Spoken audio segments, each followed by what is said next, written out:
ایک مرتبہ کی بات ہے کہ ہندوستان کا بڑا طبیب خلیفہ منصور کے پاس آیا اور اپنا علم، فہم، حکمت بیان کرنے لگا اور علم طب کے بارے میں پورے دربار کو باتیں بتا رہا تھا اور یہ کہہ رہا تھا، کیا تم مسلمانوں میں مجھ سے بڑا عالم ہے؟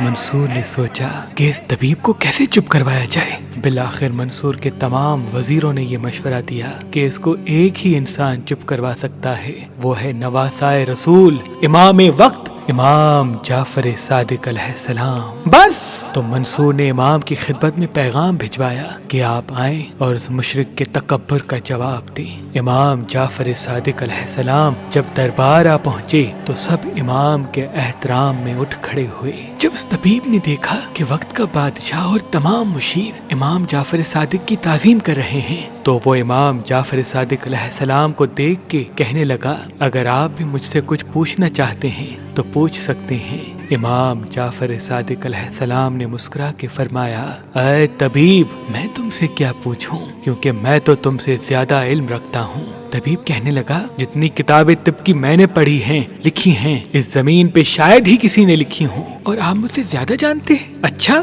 تو بتائیں، آپ کے نزدیک طب کیا ہے؟ کسی انسان کا علاج کیسے کیا جائے؟ امام جعفر صادق علیہ السلام نے فرمایا، اے طبیب، جب کسی بیماری کا غلبہ ہو تو اس کا علاج ضد سے کرنا چاہیے، یعنی خشک کا تر سے، گرم کا سرد سے، سرد کا گرم سے، اور ہر حالت میں اللہ پر یقین رکھنا چاہیے۔ یاد رکھ کہ معدہ تمام امراض کا گھر ہے اور پرہیز تمام دوائیوں کی دوا۔ انسان جس چیز کی عادت اختیار کر لیتا ہے تو اس کے مزاج کے موافق اس کی صحت کا باعث بن جاتی ہے۔ تو وہ طبیب پوچھنے لگا، بلا شبہ یہ سچ ہے، یہ باتیں آپ نے کہاں سیکھی؟ امام جعفر صادق علیہ السلام نے فرمایا کہ میں نے اپنے بابا سے، انہوں نے اپنے بابا سے، انہوں نے اپنے بابا سے، انہوں نے اللہ کے رسول سے، اور انہوں نے اللہ سے سیکھی۔ وہ طبیب کہنے لگا، بلا شبہ یہی اصل طب ہے۔ امام جعفر صادق علیہ السلام نے جب اس کا تکبر دیکھا تو فرمانے لگے، اے طبیب، کیا میں تم سے کچھ سوال کروں؟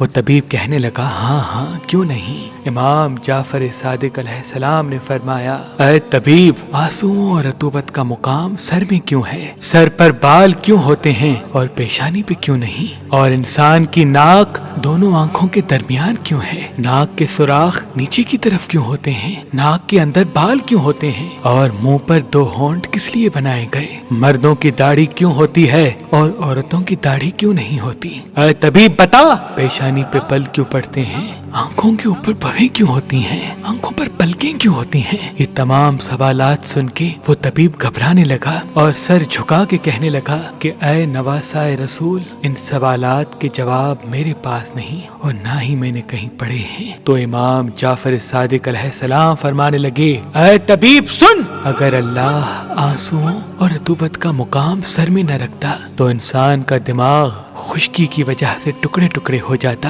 اور اللہ نے سر پر بال اس لیے رکھے تاکہ اس کی وجہ سے تیل انسان کے دماغ تک پہنچتا رہے اور بہت سے فاسد مادے دماغ سے باہر نکلتے رہیں تاکہ دماغ شدید گرمی یا شدید سردی سے محفوظ رہے۔ اور پیشانی پہ بال اس لیے نہیں ہوتے کیونکہ اس جگہ سے آنکھوں تک نور پہنچتا ہے اور اللہ نے اس جگہ کو سجدے کے لیے منتخب کیا۔ اور پیشانی پہ بل اس لیے آتے ہیں تاکہ سر کا پسینہ آنکھوں تک نہ پہنچے یا پسینہ شکنوں میں ٹھہر جائے اور انسان اس کو آسانی سے پہنچ لے۔ آنکھوں پر بھویں اس لیے ہیں تاکہ تیز روشنی آنکھوں کو تکلیف نہ دے، اور آنکھوں پر پلکیں اس لیے ہیں تاکہ انسان تیز ہوا اور مٹی سے آسانی سے اپنی آنکھوں کی حفاظت کر سکے۔ اور اللہ نے ناک کو آنکھوں کے بیچ میں اس لیے رکھا تاکہ متناسب لگے، اور ناک کے سوراخ نیچے کی طرف اس لیے رکھے تاکہ دماغی رطوبت ناک کے وسیلے سے آسانی سے خارج ہو سکے۔ اور کھانے کے وقت جو غذا انسان کھانا چاہے جب وہ منہ کے قریب آئے تو ناک اسے آرام سے سونگھ سکے کہ یہ غذا کھانے کے قابل ہے یا نہیں۔ اور ناک کے سوراخ کے اندر